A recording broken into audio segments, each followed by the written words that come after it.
Hi, everybody. Welcome to Big Apple Mountain Tarot. I am one of the hosts. I'm Everest Hall. And I'm Mike Rusnak. Thank you so much for joining us, and welcome to Big Apple Mountain Tarot. We are recording this on the 18th of June. We are 1 week past that wretched Mars square Pluto, That was surprising. which is really one of the most difficult aspects Yes. of any aspect that any planet could make. Yeah. Mars squaring Pluto. That could drag a lot of drama out from under the bed. Yep. Stuff could just Very- hit you from left field. Very explosive. Which it has, right? Yeah, Everest? very explosive.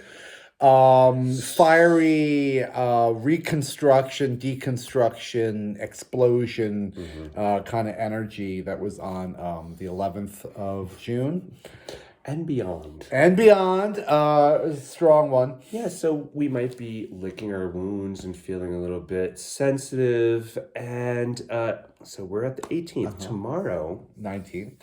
that's Juneteenth. Juneteenth. So here in the United States, this is sort of a new national holiday that we're celebrating, which is very Age of Aquarius, isn't it? Yes, it is. It is forward-thinking, inclusive, public. And necessary. There's a forgiveness involved in it. There's a healing. A healing involved in it. A acknowledgement of past not crimes. all at once. Not all at once. No, can't heal everything all at once. But necessary. Yeah. And then we have the solstice, which is right after Juneteenth, which is Cancer season. Sun moves into Cancer. Sun moves into Cancer. Sensitivity, sweetness, family matters, right? Yeah. If you a lot of family time, a lot of vacation. A lot of vacation. With your family. And if you imagine the Cancer animal, which is the crab, hard exterior, soft, squishy, sensitive interior. And it's the sign ruled by the moon. Ruled by the moon. Cancer is very careful what they bring into them. The outside influence on a little crab can really pollute it. They're very sensitive to changes in their environment, which I think works with that Mars-Pluto square, that really aggressive combustion energy coming right before a tender, bruised, kind of squishy, oceanarian, aqua, underwater, lunar, soft, sensitive. Sorry. And here comes the full moon. It's the day after the solstice. Yes. The moon will be full at 7:08 p.m. Eastern time, and it will be full 2:08 a.m. Greenwich Mean Time on the following day on the 22nd. 9:08 Eastern Standard Time. Yeah. Now for this moon, we may be rocked by that energy of last week. This moon, we feel ready for. It is happening at 1 degree of Cancer. The question to ask ourselves is, what has been dissolving? What is no longer relevant? Right. What are we leaving behind? What have we been letting go of? And what have we been thinking about, kind of under the cover? What have we been musing about that we're ready to roll out at this time? Yes. Right? So Cancer is the home. Capricorn is your public life. So for this initiation, this beginning degree of Cancer is the beginning of this discussion about home and comfort, but it's also on the other side of it, it's public. It's professional. Professional house. So what is keeping us from that happiness in our professional world, right? Right. And this full moon is all about relationships too, because Venus is in a conjunction with the Sun and Mercury. Right. Mercury is sextiling to Mars, which is it's moved from Aries and into Taurus. So if we could harness some of that Martian fire, some of that thrust, and we could talk about it kind of calmly and get somewhere, we may, find some new discoveries there. That Martian drive is sextiling. That's a very positive aspect. The Mm-hmm. sun and Venus, it's helping us. Mm-hmm. Correct. Correct. To not just all right. So Venus, love, yeah. Venus, yeah. Values, yes. And relationships, yes. So we have relationships and the ego and the way we speak, directly up, like shining a light on the moon, which is the public. Yeah, opposed to. It's opposed to. So the sun and Venus and Mercury are shining their light on the moon, which is the public house. It's also mother, but it's the public house. So I see this as like the lessons we've learned in our private internal space over the past time we've been around together, especially since the beginning of this year, which is an Aries year, which is all about like me, It's about the self and me and where am I and who am I and what am I doing in this life. Right. And never mind about other perspectives, but what am I about, Yeah. And yes, that North Node is now at 12 degrees of Aries. So we're working our way back towards Pisces for next year. Yeah. So what lessons do you have that you haven't told anybody that you know privately that you've been experimenting with that you could test out You could publicly really roll it out now, right? in public? Interestingly, this is one of 2 moons in Capricorn. Yeah. So this is just how things are working out. We've got 2 full moons in Capricorn, one at 1 degree, one at 29 degrees. 29 degrees. The second full moon happens at July 21st, 29 degrees Capricorn, which is where Pluto has been moving back towards. For one final scrape of the sign of Capricorn, and that's top-down structures, governments, institutions, banks. bosses. But the old power paradigm. Is it terrible for me to wish for the collapse of all societies? I kind of. Well, we are watching the collapse of not the world, but a world, a version of the world. Yes. And yes, Pluto is retrograde at the moment, right? And it's on its way back towards 29 degrees of Capricorn, which happens in September. Then by October 10th, Pluto moves forward. Right. And by the November 5th election in the United States, Pluto will be at, you guessed it, 29 degrees Capricorn. So the moon in July, that full moon, is very much about what's going to happen in the fall. In the fall. Yeah, that point. And I think this double Capricorn moon, I think it's going to set up the energy for next year the way the double Aries moon last year kind of set it up in my head. So not just top-down structures, but how... there's this person on YouTube that I like, Sarah Verba, and she was talking about the mountain and the mountain goat, and how the sea goat, and how the mountain has these roots that go down into the earth's core, and then the top of the mountain is touching the sky, and it's between worlds. It's the world between worlds, represented by the sea goat. And weirdly enough, it's kind of like where water comes from. It's like this earth science that when I was living in New York City, I didn't really realize. But now that I'm in the country and I actually have a mountain behind me, and you see the clouds kind of collect on the top of the mountain.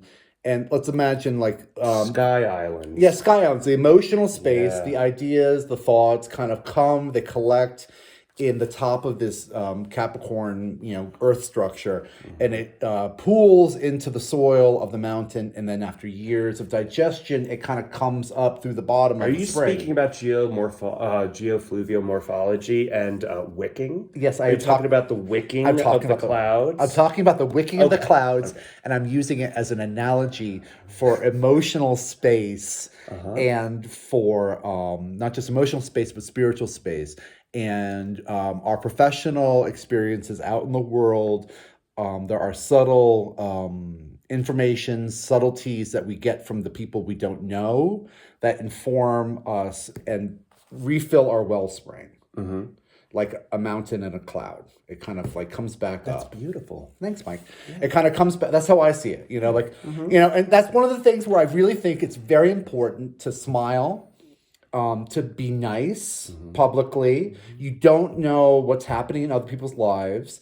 And you might want to murder everybody on Earth, but you can still spare a smile for somebody that needs it because it will You help. can still smile to the person who handed you the knife. Sure, totally. You Sure. know, because it's refilling your spring. Yeah. That was a tangent. Jesus. Okay. Okay, tangents. I am lost now. I am totally lost. But I'm talking about Cancer. You know, it's Cancer space, it's let's emotional pause, space. let's pause. Okay. This is good. So at the time of this full moon, we're going to have the moon squaring to Saturn, which is never fun. Saturn's daddy, Saturn's rules, Saturn is structure and rules and regulations and lights out.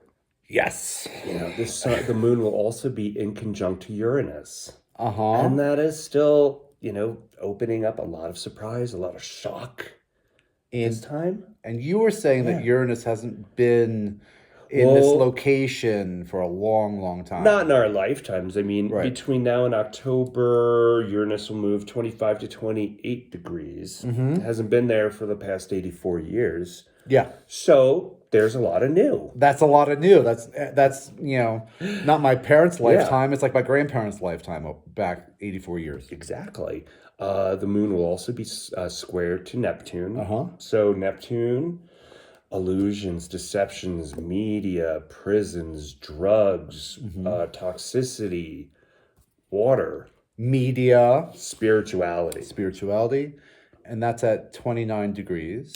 Yes. Neptune will be 29 degrees until the 30th of March, 2025. So that anaretic degree, the 29th degree, is where everything gets a little, when you're speaking about Neptune, rules the media, things in the media might get a little loud, a little crazy, and it might ring a little hollow too. It might sort of bounce off our ears like, why are we listening to this? Let's go read a book. Let's go read a book. Or like the tricks of the trade we don't are totally obvious. Yeah, we don't need the extra drama, the stimulation. Yeah. We don't need any of it. We could walk away and do something genuinely new. So Neptune is at that final degree of the zodiac. It hasn't been Pisces. Of Pisces, which is 12th house. It's ruling and it's disintegrating. It's dissolving the structures and the illusions and kind of leaving everything obvious. Just quickly, I remember the most recent scandal of that Biden video of him kind of looking at the paratrooper from D-Day. I don't know what conspiracy wormhole you got this from. Well, it's all over. But it was edited. It was at there was one version of the video where the president is kind of like looking at the paratrooper who's landing on D-Day and he's waving to him. And then there's a version where the paratrooper is kind of cut out and it looks like he's kind of wandering off by himself and he's confused. And the edit is so easy to see and it's such an obvious deception. For us. Right. But it's such an obvious. Yeah. That it's these kinds of things. These kinds of little tricks. And Pluto now working its way through Aquarius for the next, till 2044. That's remaking the whole internet. Right? Oh, yeah. Right? Yeah. It is. The internet is having its... totally right. Well, it's having its Saturn return, but Aquarius rules, technology and the web. Right.